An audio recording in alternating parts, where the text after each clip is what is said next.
Unlocking the mystery of bonus buys in English.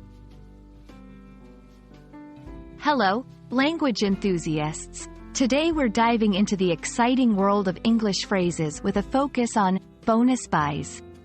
This term pops up in conversations about shopping and sales, and understanding it can be incredibly useful. So, let's unravel the mystery together. Bonus buys refers to special promotional deals offered by stores where customers get additional items at a discounted price or for free when they make a purchase. These deals are designed to give extra value to the shopper, often encouraging them to spend more. To get a feel for how bonus buys is used, let's look at some examples. I got these headphones as a bonus buy with my new phone. During the holiday sale, the store offered many attractive bonus buys. Look out for bonus buys when you shop online.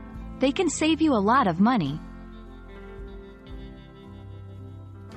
Retailers love bonus buys because they often entice customers to buy more products.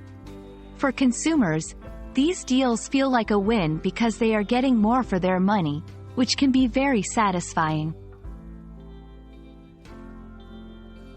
In many English-speaking countries, particularly in the United States, bonus buys are a common part of the shopping culture, especially during big sales events like Black Friday or Boxing Day. And that's a wrap on bonus buys. Next time you're out shopping or browsing online, keep an eye out for these deals. They might just give you that extra bit of happiness with your purchase. Happy learning and happy shopping!